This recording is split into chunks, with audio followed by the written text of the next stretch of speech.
नमस्कार साथियों, देव education YouTube channel में आपका स्वागत है। पिछली कक्षाओं में जो औसत की पिछली कक्षाएं थी, हमने बात की थी जो नॉर्मल क्वेश्चन है जो लो लेवल के एग्जाम में आते हैं। मान लीजिए कि अगर आपके पेपर इजी रहता है तो उसमें जो लो लेवल के जो क्वेश्चन होते हैं उनकी तो हमने चर्चा कर ली है। आज हम बात करेंगे जो हाई लेवल के क्वेश्चन होंगे या जो ज्यादातर एग्जाम में देखे जाते हैं, यानी ऐसे क्वेश्चन जो ज्यादातर हर एग्जाम में, चाहे पटवार का एग्जाम हो, चाहे ग्राम सेवक का एग्जाम हो, चाहे एसएससी लेवल का एग्जाम हो, किसी भी लेवल का एग्जाम हो, अगर उसमें जो क्वेश्चन आएगा तो वो आपको मैं आज बता रहा हूं कि किस प्रकार के क्वेश्चन आते हैं। यानी उन क्वेश्चनों में क्या पूछा जाता है। उन क्वेश्चनों में पूछा जाता है कि या तो कोई नया व्यक्ति आएगा,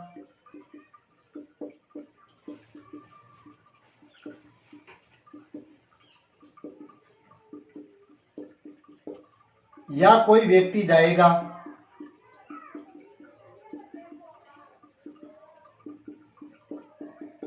या कई बार ऐसा भी होता है कि जो एक व्यक्ति जाता है उसी के स्थान पर दूसरा व्यक्ति रिप्लेस हो जाता है। इसी प्रकार के क्वेश्चन भी होते हैं। संख्याओं में वृद्धि से भी क्वेश्चन होते हैं। कई कई बार क्या होता है कि हम काउंट करने में कुछ नंबर को गलत काउंट कर लेते हैं, उनसे संबंधित क्वेश्चन होता है। तो जो इस प्रकार के क्वेश्चन होंगे वो आपको हर लेवल के एग्जाम में देखने को मिलेंगे। तो उन्हीं की चर्चा करते हुए मैं आगे बढ़ता हूँ, आपको एक क्वेश्चन कराता हूँ, फिर बात करूंगा कि जो पिछले एग्जाम में क्वेश्चन किस प्रकार के आए गए हैं। कि मान लीजिए कि अभी आईपीएल का दौर है और मान लीजिए कि 10 खिलाड़ी है, किसी टीम के 10 खिलाड़ी है जिनकी औसत आयु क्या है, 30 वर्ष है। यानी कि कोई भी मान लीजिए आईपीएल की बहुत ज्यादा टीमें है, उनमें मान लीजिए कोई 10 खिलाड़ी है, उनकी औसत आयु को बात की जाए तो 30 वर्ष है। अगर एक कप्तान को और शामिल कर दिया जाए, यानी कि कप्तान को शामिल कर दिया जाए, यानी कप्तान को अगर मैं शामिल कर दूं तो उनकी औसत आयु 2 वर्ष बढ़ जाती है। यानी कि कितनी हो जाती है, पहले 30 थी और 32 हो जाती है। तो जो एक कप्तान है उसकी आयु कितनी होगी ये बताना होता है। तो इस प्रकार की क्वेश्चन आपको हर लेवल के एग्जाम में देखने को मिलेंगे। तो हम चर्चा करते हैं कि इस प्रकार के क्वेश्चनों को कैसे हल करते हैं। तो इनको हल करने के एक नॉर्मल वे, एक प्रॉपर वे और एक ट्रिक, यानी 3 तरीके से मैं आपको बताऊंगा कि कैसे हल कर सकते हैं। पहले एक नॉर्मल वे से बात करते हैं कि 10 खिलाड़ी की औसत आयु 30 वर्ष है, यानी कि हमें यह औसत दिया गया है। तो हम क्या करेंगे, कुल आयु निकालेंगे।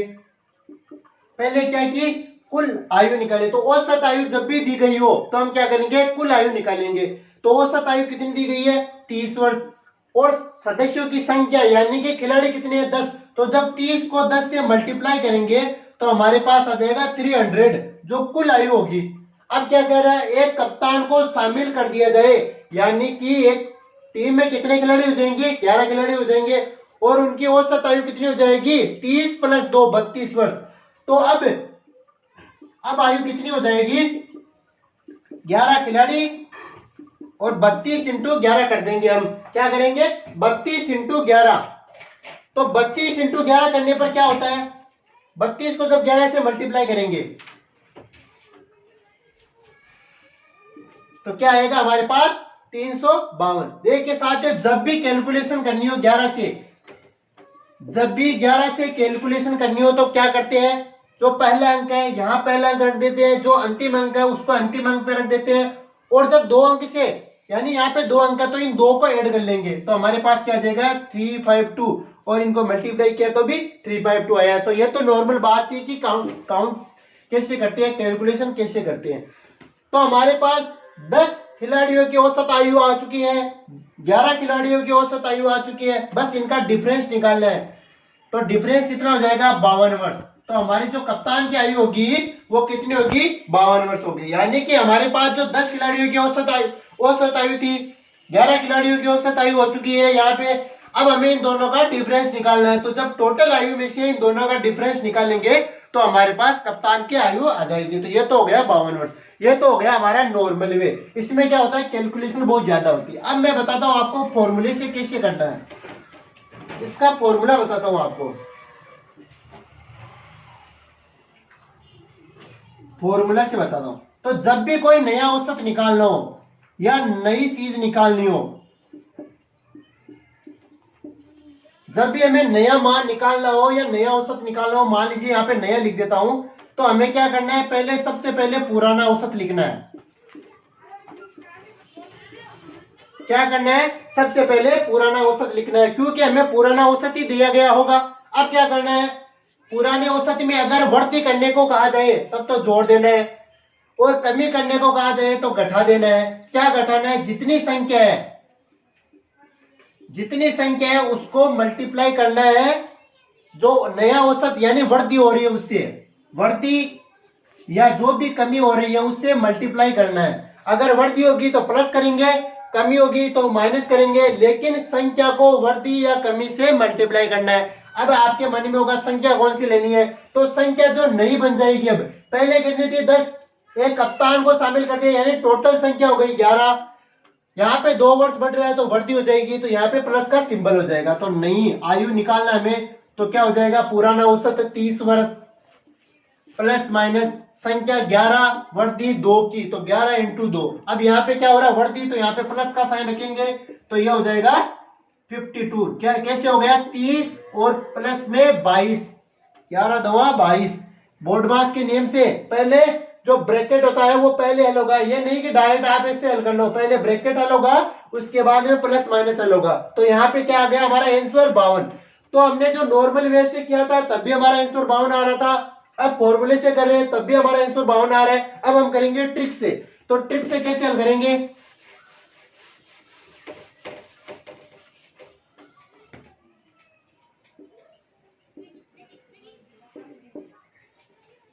देखिए हमारे पास मान लीजिए कि यहाँ पे 10 लड़के हैं और उनकी औसत 30 वर्ष दी गई, यानी कि प्रत्येक के हिस्से में कितनी कितनी आयु आ रही है, प्रत्येक के हिस्से में मानी जाए तो 30-30 वर्ष आ रही है। अगर एक एक व्यक्ति की बात करें तो 30-30 वर्ष आ रही है, प्रत्येक के हिस्से में 30 वर्ष आ रही है। अब क्या बोल रहा है कि एक कप्तान को और शामिल करना है, यानी कि ये जो 10 तो थे उनमें क्या करना है, एक कप्तान को शामिल करना है, और टोटल आयु कितनी होनी चाहिए, 32। यहां देखिए कि एक कप्तान को शामिल करने पर 2 वर्ष बढ़ रही है, यानी कि 30 और 2 कितनी हो गई, 32। तो यहाँ पे 32 आ रही है, इसका मतलब प्रत्येक के हिस्से में 32-32 आएगी। प्रत्येक के हिस्से में 32-32 लाने के लिए क्या करूंगा कि इसके हिस्से में तो 32 आ गई, क्योंकि ये नया है और 2 वर्ष बढ़ रही है, तो इसके हिस्से में तो पहले से 32 आ गई। अब इनके हिस्से में पहले कितनी थी, 30-30 थी। अब मुझे क्या करना है, कितनी कितनी बढ़ाना है, 2-2 बढ़ाना है, तो 2-2 कितने में बढ़ाना है, 10 में बढ़ाना है, तो 10 इंटू 2, तो कितनी हो जाएगी, 32 प्लस 20 बराबर हो जाएगी 52। तो हमारा आंसर तीनों तरीके से 52 आ रहा है। एक बार फिर वापस बता देता हूं कि जो नया औसत होता है चाहे कमी हो चाहे वृद्धि हो, तो पुराने औसत में वृद्धि है तो जोड़ना है, अगर कमी है तो घटाना है। तो यहाँ पे डायरेक्ट जोड़ दिया हमने, 32 हो गए। और क्या करना है, वृद्धि हो रही है तो पहली संख्या से डायरेक्ट मल्टीप्लाई कर दो, यानी 10 खिलाड़ी है तो 10 को 20 से मल्टीप्लाई किया, तो यहाँ पे क्या आ गया, 20। अब हमने जोड़ा है तो प्लस करना है, अगर घटाया है तो माइनस करना है, डायरेक्ट हमारे पास आंसर आ जाएंगे। तो डायरेक्ट करने का तरीका है, जो नया औसत है उसमें पुरानी संख्या को नए से मल्टीप्लाई कर दो, डायरेक्ट हमारा आंसर आ जाएगा। अब हम बात करते हैं उन क्वेश्चनों की जो पिछले एग्जाम में हमारे आए हुए हैं। अब हम बात कर रहे हैं पटवार 2015 में आपके क्वेश्चन आया हुआ है, उस क्वेश्चन की चर्चा कर रहे हैं। डायरेक्ट मैं ट्रिक से बताता हूं आपको कैसे करना, 10 सेकंड में आपका क्वेश्चन हल हो जाएगा। मैं आपको प्रॉपर वे से भी बताऊंगा, लेकिन पहले ट्रिक से बताऊं कैसे करना है। कुछ नहीं करना है, जो औसत बाहर दिया गया है उसमें जो बढ़ रहा है वो तो जोड़ दो, जो घट रहा है वो घटा दो। तो 46.5 kg था पहले, और अब 500 ग्राम बढ़ रहा है, यानी कितना हो गया, 47। तो नया जो अध्यापक है, यानी कि एक कक्षा में 34 छात्र और एक अध्यापक है, 34 छात्रों का औसत भार 46.5 kg था। हमें क्या करना है, जो भी बढ़ा है उसको ऐड कर दो, जो भी घटा है उसे घटा दो। तो 46.5 में क्या बढ़ा है, 500 ग्राम बढ़ा है, यानी नया वजन 47 kg।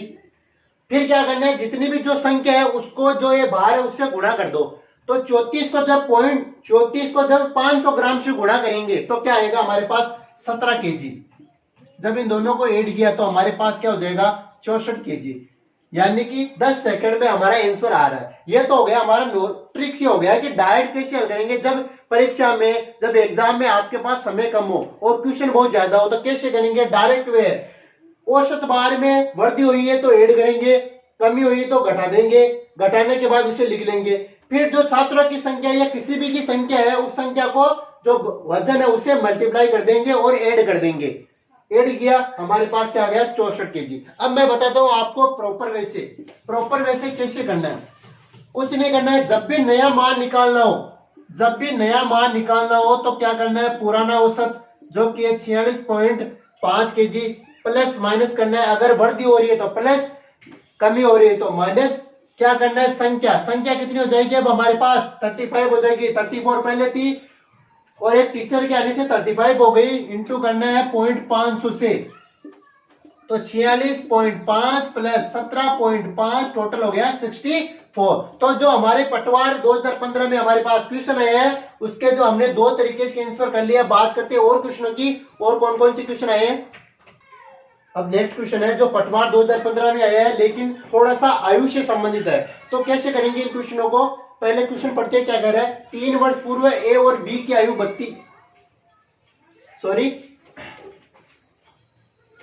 3 वर्ष पूर्व ए और बी की आयु 18 वर्ष थी। सी के साथ मिलने पर औसत आयु 22 वर्ष हो जाती है, तो सी की वर्तमान आयु बतानी है। तो वर्तमान आयु बताने के लिए सी की पहले ए और बी की वर्तमान आयु निकालेंगे। तो क्या करेंगे, 3 वर्ष पूर्व ए और बी की आयु, तो ए और बी की टोटल आयु निकालेंगे।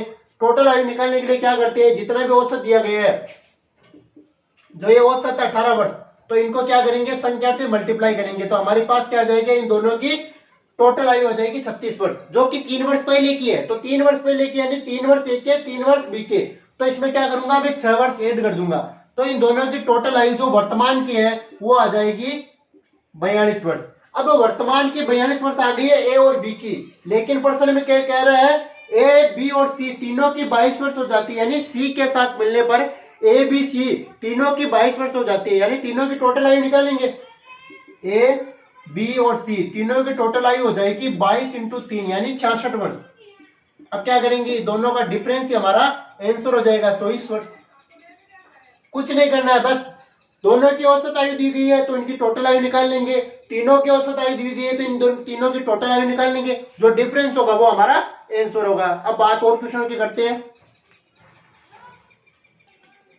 अब बात करें पटवार 2013 में एक क्वेश्चन आया था, जिन काफी लोगों से बात की थी मैंने कि यार प्रश्न समझ में नहीं आया कैसे हल करना है इसको। प्रश्न कुछ हार्ड नहीं है, प्रश्न एकदम इजी है, बस आपको समझने का तरीका चाहिए। मैं आपको बताता हूं कैसे करना है। एक्स वाई और जेड का औसत योग पी है। अब कई लड़कों के मन में कंफ्यूज था, हमारे पास एक्स की वैल्यू नहीं है, वाई की वैल्यू नहीं है, जेड की भी वैल्यू नहीं है, पी की भी वैल्यू नहीं है, तो कैसे हल करें। ज्यादा हल करने की जरूरत नहीं है, डायरेक्ट हमारे पास देखिए एक्स वाई और जेड का औसत दिया गया है। हम जानते हैं औसत क्या होता है, औसत होता है जो मैं आपको पहली क्लास में बोल चुका हूं, राशियों का योग बट्टा राशियों की संख्या क्या होता है, औसत होता है। तो हमारे पास क्या दिया गया, औसत दिया गया है, तो औसत क्या है पी, राशियों का योग x plus y plus z बटे 3, ये हो गया हमारे पास राशियों का योग। एक्स वाई और जेड का औसत योग पी है। यदि एक्स वाई और जेड को, एक्स वाई व जेड में पी को सम्मिलित कर लिया जाए तो अब हमें क्या करना है, पी की वैल्यू निकालना है। पी की वैल्यू क्या हो जाएगी, 3p बराबर x plus y plus z. हमें केवल इतना ही रखना है, ये समीकरण हमारे पास एक बन गया, हमें इसे हल नहीं करना आगे। देखिए ये वज्र गुणा किया तो हमारे पास 3p हो गया एक्स वाई जेड, यानी एक्स वाई जेड की वैल्यू क्या हो गई 3p। एक्स वाई जेड की वैल्यू क्या हो गई 3p, तो हमारे पास 3p एक्स वाई जेड की वैल्यू है। अब क्या कह रहा है, एक्स वाई जेड में p को सम्मिलित कर दिया जाए, यानी कि जो ये x plus y plus z में अगर p को सम्मिलित कर दूं तो औसत क्या होगा, तो औसत होता है राशियों का योग बटा राशियों की संख्या। अब हमें पता है एक्स वाई जेड की वैल्यू क्या है, एक्स वाई जेड की वैल्यू है 3p plus p divide by 4, तो 4p डिवाइड बाय 4, तो हमारे पास आंसर हो जाएगा p, यानी कि p की जो इन चारों का औसत होगा वो भी p होगा और एक्स वाई जेड का औसत भी p होगा। अब आपके मन में कंफ्यूज होगा कि इस प्रकार की कैलकुलेशन को अगर नंबर के आधार पर किया जाए तो हो सकता है, हाँ हो सकता है, कैसे होगा तो उसकी चर्चा करते हैं।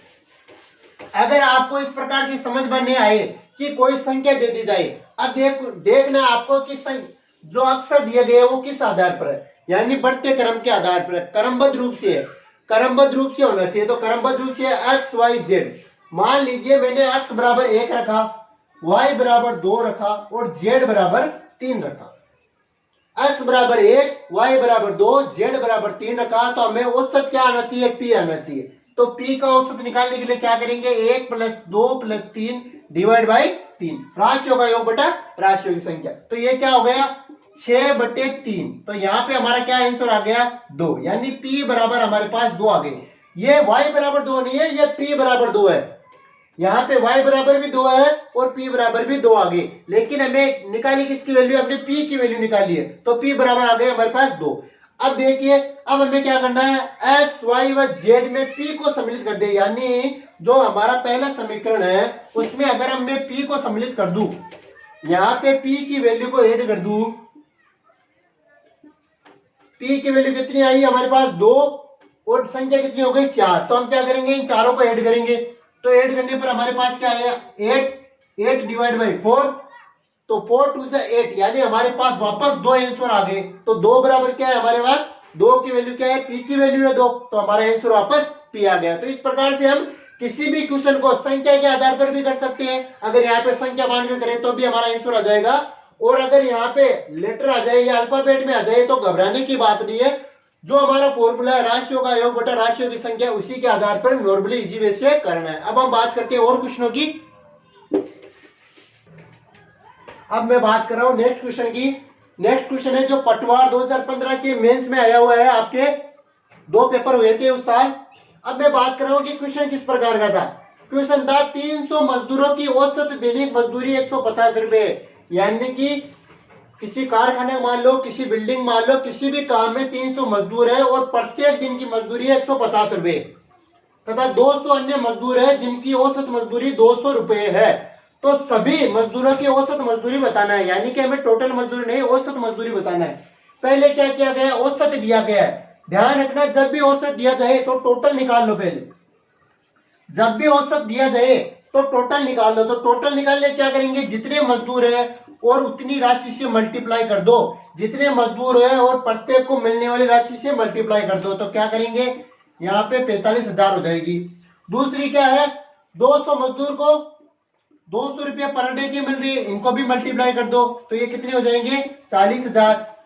दोनों को ऐड कर लो, कितने हो गए, 85,000। डिवाइड कर दो, जितने मजदूर है उन मजदूर की संख्या से डिवाइड कर दो, तो हमारे पास आ जाएगा 1700,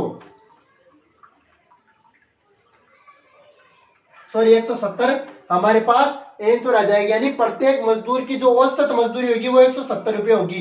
कैसे किया, जब भी आपको औसत दिया जाए, यानी कि क्वेश्चन पढ़ते समय आपको पता चल जाना चाहिए कि औसत दिया गया है, क्या निकालना है, टोटल निकालना है। इसमें भी क्या किया है, औसत दिया गया है, टोटल निकालना है। अब क्या पूछा है, औसत पूछा है, तो टोटल में संख्या का भाग देना है। ये तो हो गया हमारा नॉर्मल वे। एक था हमारा जो डायरेक्ट वे, वो कैसे करेंगे, कुछ ही नहीं करना है, जो पहले संख्या दी गई है यानी 300 कितने रुपए दे रहे हैं, 150, डायरेक्ट लिख लो। ऐड कर दो, कितने को ऐड करना है, 200 मजदूरों को 200 रुपए के हिसाब से ऐड करना है। डिवाइड करना है कुल संख्या से, 300 मजदूर एक तरफ, 200 मजदूर एक तरफ, टोटल 500 हो गए। वही कैलकुलेशन करेंगे तो हमारे पास क्या आएगा, 170 रुपए प्रतिदिन के हिसाब से हमारे पास आंसर आएगा। तो दोस्तों साथियों ध्यान रखना है, जो पटवार में आपका लेवल है हार्ड भी हो सकता है, इजी भी हो सकता है, लेकिन आपको घबराना नहीं है। क्वेश्चन एकदम इजी लेवल के पूछे जा रहे हैं, बस आपको करने का प्रॉपर वे पता होना चाहिए। अब मैं आपसे बात करता हूं नेक्स्ट क्वेश्चन की। अब हम बात करते हैं, एक क्वेश्चन और है, पटवार से संबंधित सारी क्वेश्चनों की चर्चा कर रहे हैं आज हम, कि पटवार में किस प्रकार के आपके क्वेश्चन आ चुके हैं और किस प्रकार के आने की उम्मीद है। तो आपको घबराने की बात नहीं, इसी लेवल के, संख्या चेंज हो सकती है, पैटर्न आपका ये रहेगा, फॉर्मेट आपका ये रहेगा, बस आपको करना आना चाहिए। कैसे करना है क्वेश्चन को मैं आपको बताते जा रहा हूं, आपका साथ देते जा रहा हूं, आपको करना कैसे बस ध्यान रखना है।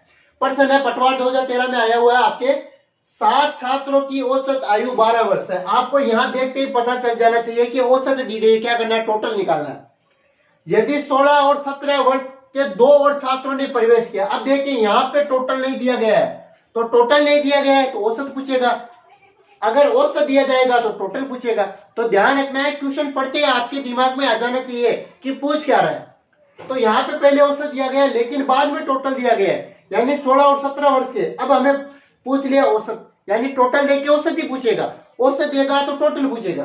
तो क्या करना है, पहले औसत को टोटल में बदलो, ये हो गया टोटल में औसत को बदलना है। तो 12 इंटू 7, 12 सत्ते 84, 7 छात्रों की औसत आयु 12 वर्ष है, यानी प्रत्येक छात्र की हम कैलकुलेट करें तो 12 वर्ष मानते हैं। तो 12 1 की 12 है तो 7 की 84 वर्ष हो गए। अब क्या हो रहा है, 16 और 17 वर्ष के दो छात्र, यानी एक 16 वर्ष का और एक 17 वर्ष का, दो छात्र और आ गए। क्या करेंगे, ऐड करेंगे तो हमारे पास क्या जाएगा 117, यानी 117। 84 में 60 जोड़े तो 100, 100 में 17 जोड़े तो 117, यानी टोटल हमारे पास जो आयु आएगी, यानी टोटल एज हो जाएगी, वो हमारे पास हो जाएगी 117 ईयर। जो हमारे पास टोटल एज है वो 170 ईयर्स है। कितने लड़कों की है, 7 तो ये और एक 16 और 17 साल के 2 ये। तो हमारे पास टोटल नंबर हो जाएंगे, एन बराबर हो जाएंगे 9, टोटल एज हो जाएगी 117 ईयर। हमें पूछा औसत, औसत क्या होता है, राशियों का योग। तो योग 117, राशियों की संख्या 9, डिवाइड करेंगे तो हमारे पास आएगा 13। तो इस प्रकार से हमारा जो आंसर हो गया वो 13 हो गया। अब इसको एक नॉर्मल वे से कैसे करेंगे, नॉर्मल वे से कैसे करेंगे देखते हैं। मैं आपको बताता हूं कि हमें पता है 7 छात्रों की औसत आयु 12 वर्ष है, यानी कि 12 वर्ष तो हमें पहले से दी गई है, 7 की 12 वर्ष दी गई है, यानी इनमें कुछ छेड़ने की जरूरत नहीं है। अब क्या कह रहा है, 16 और 17 वर्ष के, 16 और 17 वर्ष के 2 लड़के और आ गए, यानी कि पहले से ज्यादा है, यानी अब वृद्धि होगी। वृद्धि कितने की होगी, अगर मैं कहूं कि सभी 12-12 के होते हैं, यानी ये भी 12 का और ये भी 12 का, तो हमें औसत में परिवर्तन करने की जरूरत थी नहीं थी, क्योंकि पहले औसत 12 है, अब भी 12-12 के आ रहे, तो औसत हमारा क्या रहेगा 12 रहेगा। लेकिन क्या कह रहा है, ये 12 का नहीं, ये 16 का है, यानी +4, यहां पे 17 का है, यानी +5। तो किनको जोड़ना है, केवल इनको जोड़ना है। तो 9, यानी हमारे पास वृद्धि कितने की हो रही है, 9 की वृद्धि हो रही है।